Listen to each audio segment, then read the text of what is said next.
Viewers, ये खतरनाक alien अर्थ पर एक पोर्टल ओपन करना चाहता था, जिसकी मदद से वो अपनी पूरी एलियंस की सेना को अर्थ पर लाकर इंसानों पर राज कर सके। वो पोर्टल तो एक ऐसे डिवाइस की मदद से ओपन हो सकता था जो कि अर्थ पर ही मौजूद थी। तो अब उस एलियन ने एक बहुत ही पावरफुल क्रिमिनल को अर्थ पर भेज दिया था वो डिवाइस ओपन करने के लिए। और अगर पोर्टल ओपन हो गया तो पूरी इंसानियत खतरे में पड़ जाएगी। लेकिन अब कुछ टर्टल जैसे दिखने वाले क्रिएचर्स जो गटर में रहा करते थे, वो अपनी एक टीम बनाकर उन एलियंस को रोकने चले जाते हैं। तो अब देखना है कि क्या ये टर्टल्स मिलकर हरा पाएंगे उन एलियंस की सेना को जो टेक्नोलॉजी के मामले में उनसे काफी ज्यादा आगे थे। और अगर ऐसा नहीं हुआ तो पूरी की पूरी अर्थ उनके कब्जे में आ जाएगी। इस बारे में तो जल्दी पता करते हैं। कहानी की शुरुआत में हमें कुछ टर्टल्स को दिखाया जाता है जो पूरे शहर में घूमकर लोगों को प्रोटेक्ट किया करते थे। ये सभी जेनेटिकली एडवांस स्पीशीज हैं जो कि नॉर्मल इंसानों से बहुत ही ज्यादा पावरफुल थे। उन टर्टल्स में डॉनी जो टेक्नोलॉजी का मास्टर था, माइकल जो बड़ा शरारती है,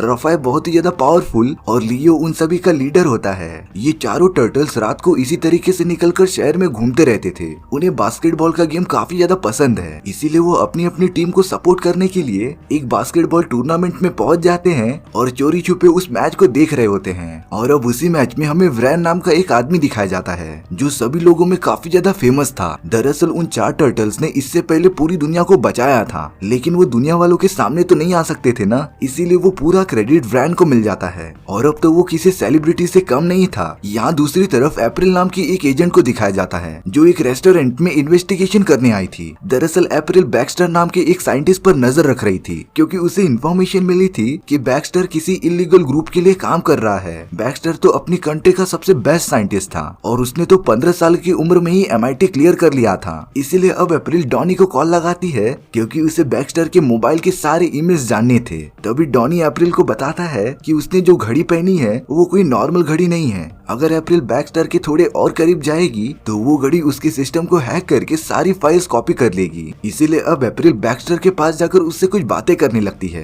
उसकी घड़ी में तो बैक्स्टर की सारी फाइलें कॉपी होना स्टार्ट हो गई थी। यहाँ पर जब वो चारों टर्टल बास्केटबॉल का मैच देख रहे थे तभी उनके हाथ से पिज्जा का एक स्लाइस नीचे गिर जाता है। लेकिन जब तक सभी को पता चलता वो चारों टर्टल्स तुरंत वहाँ से भाग गए थे। तभी अप्रैल डॉनी को वापस से कॉल करती है क्योंकि जो फाइल्स उसने बैक्स्टर के सिस्टम को हैक करके ली थी वो तो अचानक से डिलीट होना स्टार्ट हो जाती हैं। डॉनी बताता है कि शायद से बैक्स्टर ने इसके ऊपर कड़ी सिक्योरिटी लगाई थी और सभी फाइल्स में इस तरीके की प्रोग्रामिंग की थी जिससे कि वो किसी दूसरे डिवाइस में जाते ही डिलीट हो जाएंगे। यानी कि अब अप्रैल बैक्स्टर के खिलाफ कोई भी सबूत इकट्ठा नहीं कर पाएगी। लेकिन उसे ये तो कंफर्म हो गया था कि बैक्स्टर जरूर किसी इलीगल ग्रुप के लिए काम कर रहा है। अब हमें श्रेडर नाम का एक क्रिमिनल दिखाया जाता है जिसे कि एक दूसरे जेल में ट्रांसफर किया जा रहा था। उसे ले जाने के लिए तो काफी सारे पुलिस ऑफिसर्स वहाँ पर मौजूद थे।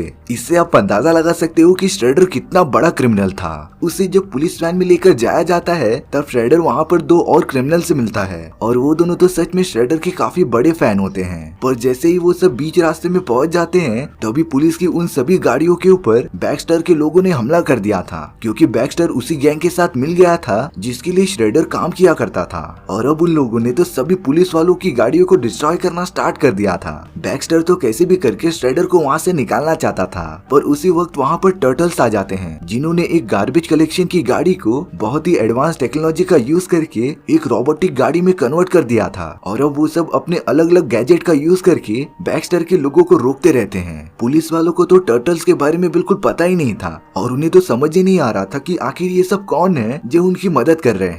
लेकिन अब बैक्स्टर के लोगों ने एक हेलीकॉप्टर का यूज करके श्रेडर को गाड़ी से बाहर निकालना स्टार्ट कर दिया था। और अब तो बैक्स्टर ने श्रेडर को बचाने के लिए वहाँ पर एक ऐसा पोर्टल ओपन किया था जिससे कि श्रेडर टेलीपोर्ट होकर उसके लेबोरेटरी में सही सलामत आ जाए। पर जब श्रेडर उस पोर्टल के अंदर जाता है तो वो बैक्स्टर के यहाँ जाने के बजाय एक दूसरी ही दुनिया में चला जाता है। वो चारों टर्टल्स तो ये देखकर एकदम से शॉक हो गए थे और अब श्रेडर के सामने एक अजीब तरीके का एलियन आ जाता है जिसने श्रेडर को पूरी तरीके से पकड़ लिया था। उस एलियन को इस बारे में पता था कि श्रेडर पूरे अर्थ का सबसे पावरफुल आदमी बनना चाहता है, इसीलिए अब उस एलियन ने श्रेडर को धमकी दी थी कि अगर वो जिंदा बचना चाहता है तो उसे उसका एक काम करना पड़ेगा। दरअसल ये एलियन कई सालों से अर्थ पर जाने की कोशिश कर रहा था, लेकिन जो डिवाइस एक पोर्टल ओपन करती थी उसके 3 टुकड़े अर्थ पर ही कहीं गिर गए थे और इसीलिए वो अब श्रेडर से ये चाहता था कि वो अर्थ पर जाकर डिवाइस के तीनों पार्ट्स को ढूंढे और अर्थ पे पोर्टल ओपन कर दे, जिससे कि वो एलियन अपनी पूरी सेना लेकर वहाँ पर आ जाएगा जाएगा। इसके बाद तो वो दोनों ही मिलकर अर्थ पर राज कर सकते थे। उस एलियन ने तो श्रेडर को एक लिक्विड दिया था जो उसकी डिवाइस ढूंढने में मदद करेगा। श्रेडर भी इन सारी बातों के लिए मान जाता है और अब उस एलियन ने श्रेडर को वापस से अर्थ पर टेलीपोर्ट कर दिया था।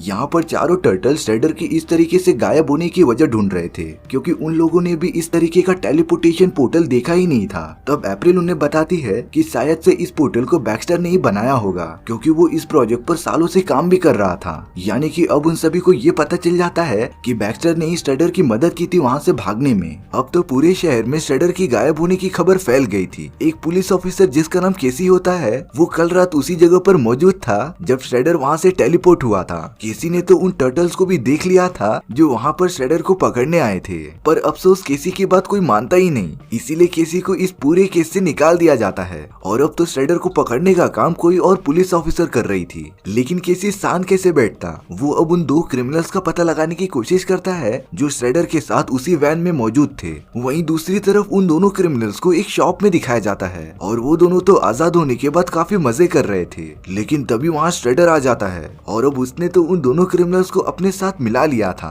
क्योंकि श्रेडर को उस एलियन के लिए डिवाइस ढूंढना था जिसमें कि वो दोनों क्रिमिनल्स उसकी मदद कर सकते थे। उन सभी के वहाँ से जाने के बाद केसी भी उसी शॉप में पहुँच जाता है। वो दुकानदार से उन दोनों क्रिमिनल्स के बारे में पूछताछ कर रहा था, पर उसके कुछ ना बताने पर केसी अपने पुलिस होने का फायदा उठाने लगता है और उस शॉपकीपर की पूरी शॉप तोड़ना स्टार्ट कर देता है। मजबूर होकर उस शॉपकीपर को दोनों क्रिमिनल्स के बारे में केसी को बताना पड़ा था। अब श्रेडर अपने दोनों क्रिमिनल दोस्तों के साथ बैक्स्टर की लेबोरेटरी में आ गया था। वो बैक्स्टर को अपना सारा प्लान बताता है कि कैसे वो टेलीपोर्टेशन पोर्टल की मदद से एक दूसरे डायमेंशन में चला गया था और इससे वहाँ पर एक एलियन मिला, और अगर वो लोग उस एलियन के लिए पोर्टल खोलने में कामयाब हो गए तो वो सब साथ मिलकर अर्थ पर राज कर सकते थे। बैक्स्टर भी श्रेडर की बात मान लेता है और अब श्रेडर उसे वो लिक्विड देता है जिसे कि उस एलियन ने दिया था। बैक्स्टर ने उस लिक्विड का यूज करके इंजेक्शंस बना लिए थे, पर श्रेडर ने तो उनमें से 2 इंजेक्शंस उन क्रिमिनल्स के बॉडी के अंदर डाल दिए थे और अब उस सीरम के इफेक्ट से उन दोनों क्रिमिनल्स के डीएनए स्ट्रक्चर एकदम से चेंज होना स्टार्ट हो जाते हैं और धीरे धीरे करके वो दोनों एक म्यूटेंट बन जाते हैं। एक क्रिमिनल राइनो बन गया था तो दूसरा वाला पिग।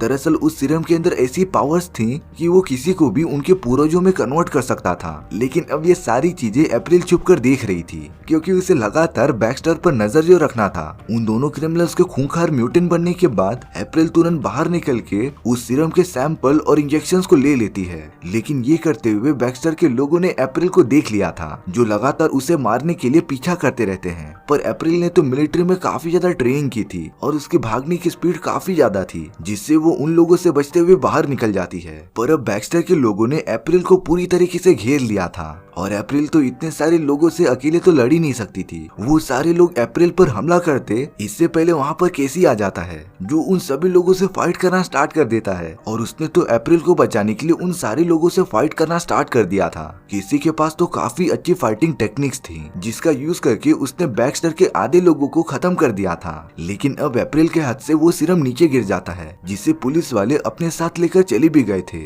और अब उस जगह पर चारों निंजा टर्टल्स आ जाते हैं, जिन्हें देखकर तो केसी की एकदम हवा ही टाइट हो गई थी, क्योंकि उसे लग रहा था कि ये सारे म्यूटेंट क्रिएचर्स हैं जो इंसानों को जिंदा ही खा जाते थे। पर अब अप्रैल केसी को समझाती है कि वो टर्टल्स बिल्कुल भी बुरे नहीं हैं। उन सभी टर्टल्स ने केसी को बारी बारी अपना इंट्रोडक्शन भी दिया था और अब वो केसी को लेकर अपने अड्डे में आ जाते हैं। किसी को तो बिलीव ही नहीं हो रहा था कि उन टर्टल्स ने गटर के नीचे एक बहुत ही बड़ी लेबोरेटरी बना दी थी, जो कि मॉडर्न लेबोरेटरी से काफी ज्यादा एडवांस थी। और अब किसी को ये भी कंफर्म हो जाता है कि उस रात जो गार्बेज ट्रक वहाँ पर आई थी वो यही टर्टल्स थे, जो श्रेडर को पकड़ने के लिए पुलिस वालों की लगातार मदद कर रहे थे। उस जगह पर तो उन टर्टल्स के मास्टर भी दिखाए जाते हैं, जो समय समय पर उन सभी को गाइडेंस भी देते रहते थे। डॉनी यहाँ पर उस इंजेक्शन को टेस्ट करते रहता है जो अप्रैल अपने साथ लेकर आई थी। वहीं दूसरी तरफ श्रेडर पिग और राइनो को लेकर उस डिवाइस के टुकड़ों को ढूंढने के लिए निकल पड़ता है। और अब डॉनी को उस सीरम के बारे में सब कुछ पता चल जाता है। वो तो लियो को प्रैक्टिकल भी करके दिखाता है।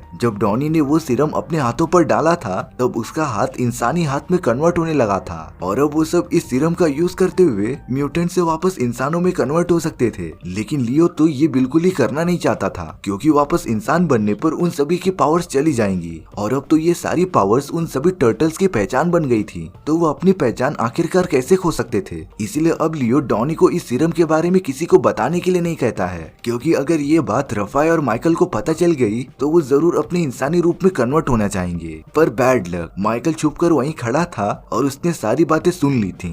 माइकल तो तुरंत रफाई के पास पहुंच जाता है और इसे सीरम के बारे में सारी बातें बता देता है। ये सब सुनने के बाद तो रफाई को काफी ज्यादा गुस्सा आ रहा और अब दूसरी तरफ श्रेडर अपनी टीम के साथ एक म्यूजियम में पहुंच जाता है। उसने राइनो और पिग की मदद से एक बहुत ही बड़े एंटीक स्ट्रक्चर को तोड़ना स्टार्ट कर दिया था, जिसके अंदर डिवाइस का एक हिस्सा मौजूद था। काफी कोशिश करने के बाद पिग और राइनो ने उस स्ट्रक्चर को तोड़ दिया था, जिससे कि अब श्रेडर के पास उस डिवाइस का पहला हिस्सा मिल गया था। यहाँ रफाइल लियो से काफी गुस्से में बात करता रहता है कि आखिर उन्होंने सीरम के बारे में सबको क्यों नहीं बताया, क्योंकि रफाइल और माइकल उसी सीरम का यूज करके इंसान बनना चाहते थे और वो दोनों ऐसा करे भी क्यों ना, क्योंकि उन्हें आजाद होने का पूरा हक था। लेकिन लियो रफाइल की सारी बातें इग्नोर कर देता है और अब वो डॉनी के साथ सीरम को डिटेक्ट करते हुए उसी म्यूजियम में पहुंच जाते हैं जहां से श्रेडर अभी अभी डिवाइस का एक पार्ट लेकर गया था। डॉनी वहां के सिक्योरिटी कैमरास हैक करके ये पता लगाता है कि उस जगह से एक चीज गायब है, जिसका यूज एक बहुत ही बड़ी टेलीपोर्टेशन डिवाइस बनाने के लिए होता था।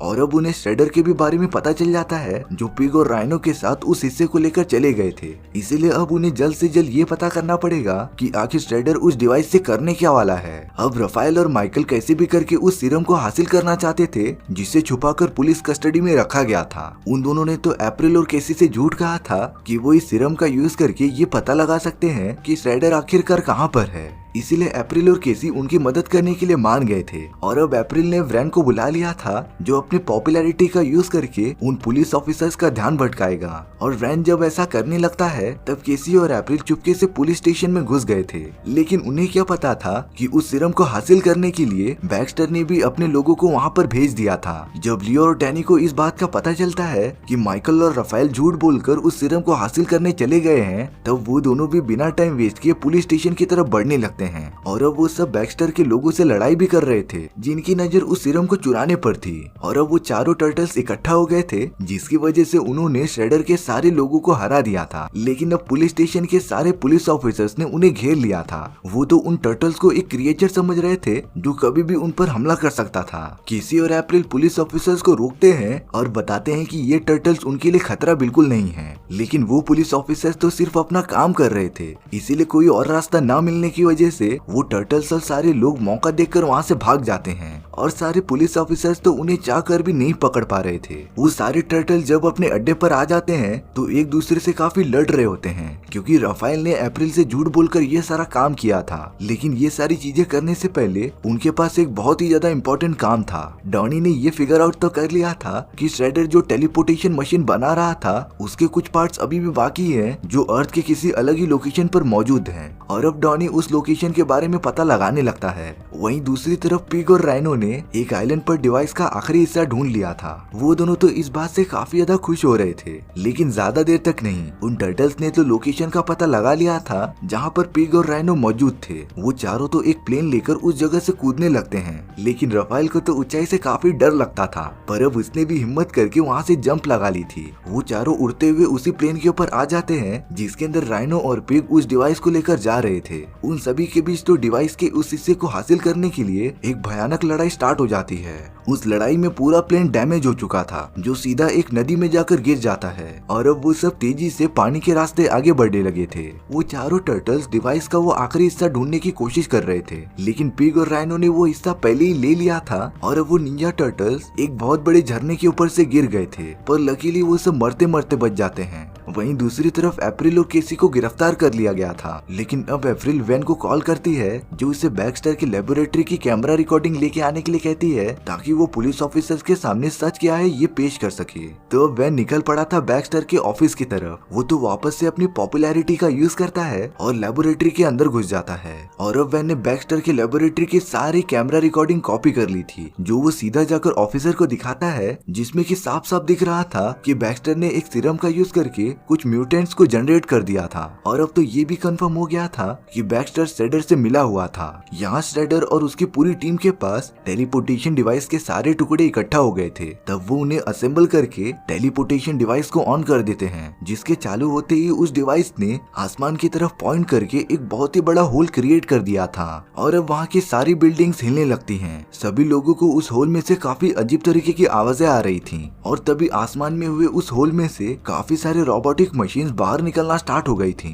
वहीं दूसरी तरफ चारों टर्टल्स को इस बारे में सब कुछ पता चल गया था और वो सब तो प्लान बना रहे थे उस होल को बंद करने का। डॉनी ने जितनी रिसर्च उस होल पर की थी उसके अकॉर्डिंग वो बताता है कि उस होल के पास कोई भी इंसान जा नहीं सकता, क्योंकि उस होल के चारों ओर ऐसी जहरीली गैसेस थी ना जो इंसानों को कुछ ही सेकंड्स में मार सकती थी। लेकिन अगर वो सब खुद वहाँ पर गए तो पुलिस वाले उन्हें पकड़कर गिरफ्तार कर लेंगे। इसीलिए अब उनके पास सिर्फ एक ही रास्ता था कि वो सीरम का यूज करके अपने इंसानी फॉर्म में कन्वर्ट हो जाएं और तब वो जाकर उस पोर्टल को बंद कर सकते थे। लेकिन तभी रफाइल उस सीरम को अपने हाथ में ले लेता है और उसने तो सीरम को दीवार पर मारकर तोड़ दिया था, क्योंकि उसके हिसाब से टर्टल बने रहना उनकी आइडेंटिटी थी और वो अपनी आइडेंटिटी किसी भी कीमत पर भुलाना नहीं चाहते थे। इसीलिए अब वो चारों निकल पड़ते हैं उस पोर्टल को बंद करने के लिए। लेकिन उनके सामने तो पुलिस की पूरी फोर्स खड़ी थी। वो चारों धीरे धीरे उनके पास जाते हैं, लेकिन वो पुलिस वाले तो उनके साथ ही थे, क्योंकि अप्रैल और वेन ने उन सभी को सब कुछ सच सच बता दिया था। और अब वो सारे पुलिस वाले निंजा टर्टल्स की मदद करना चाहते थे उस पोर्टल तक पहुंचने के लिए। वहीं दूसरी तरफ श्रेडर तैयारी करते रहता है अर्थ से निकलने का,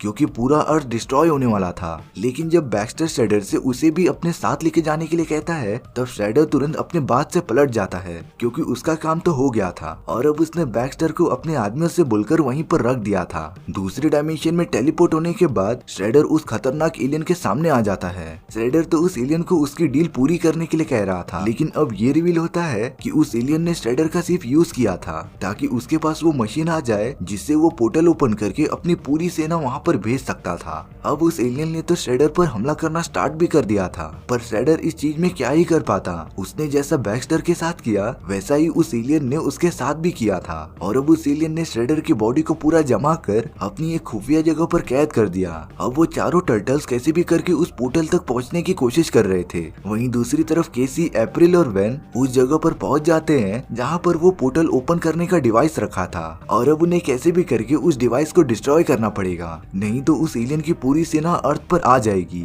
लेकिन ये सारी चीजें इतनी आसानी से थोड़ी होंगी। तभी उस जगह पर राइनो और पिग आ जाते हैं जिनका काम था उस डिवाइस को प्रोटेक्ट करना। यहाँ पर चारों निंजा टर्टल्स उस पोर्टल के अंदर पहुंच जाते हैं और अब उन्हें सामना करना था उस खतरनाक एलियन का जो टेक्नोलॉजी के मामले में उनसे काफी ज्यादा अच्छा था। यहाँ अर्थ पे केसी, अप्रैल और वैन पिग और राइनो से बचने की कोशिश करते रहते हैं और अब तो निंजा टर्टल्स ने उस एलियन पर हमला करना स्टार्ट भी कर दिया था, जो लगातार उस एडवांस एलियन को डैमेज देते ही जा रहे थे। बाकी टर्टल्स तो उस एलियन से लड़ाई करने में बिजी थे और डॉनी तो वहाँ के पूरे सिस्टम को हैक करने की कोशिश कर रहा था, लेकिन काफी ट्राई करने के बाद भी वो उस एलियन के एडवांस सिस्टम को हैक कर ही नहीं पा रहा था। अगर उस एलियन ने अपनी पूरी स्पेसशिप तैयार कर ली तो वो सीधा उस पोर्टल का यूज करके अर्थ में पहुंच जाएगा। यहाँ पर केसी राइनो और पिग को चकमा देकर उन्हें कैसे भी करके एक कंटेनर में बंद कर देता है और उसने तो कंटेनर में ग्रेनेड फेंक कर उन दोनों को पूरी तरीके से डिस्ट्रॉय कर दिया था। उस एलियन के पास तो ऐसी पावरफुल लेजर बीम थी जिसका यूज करके वो अर्थ को पूरी तरीके से डिस्ट्रॉय कर सकता था। वहीं अर्थ पर केसी, अप्रैल और वैन के साथ मिलकर उस डिवाइस को तोड़ना स्टार्ट कर देता है जिसने पोर्टल को ओपन करके रखा था।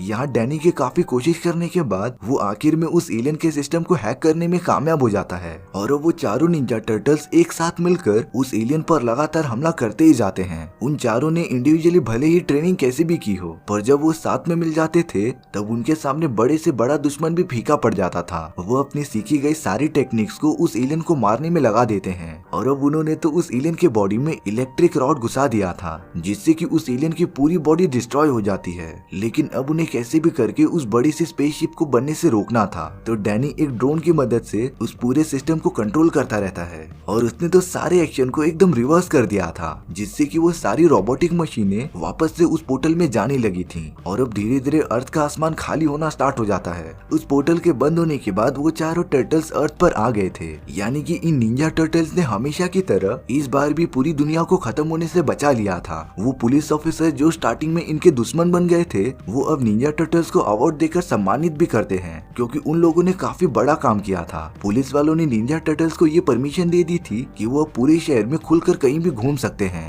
लेकिन निंजा टर्टल्स को ये मंजूर नहीं था, क्योंकि वो लोगों की नजर से छुपकर ही काम करना चाहते थे। और यही तो एक सुपर हीरो की निशानी होती है, वो कभी भी अपनी पर्सनल आइडेंटिटी रिवील नहीं करते। और अब इसी के साथ हमारी ये स्टोरी यहीं पर खत्म हो जाती है। सो व्यूअर्स, आपको ये स्टोरी कैसी लगी प्लीज कमेंट सेक्शन में बता दो। और अगर आपको मेरा एक्सप्लेनेशन 1% भी अच्छा लगा होगा ना, तो वीडियो को लाइक एंड चैनल को सब्सक्राइब जरूर कर देना, क्योंकि सच में आपका ये एक्शन मुझे काफी ज्यादा मोटिवेट करता है इसी तरीके की मजेदार कहानियां ढूंढ कर लाने के लिए। तो मिलते हैं नेक्स्ट वीडियो में। सी या।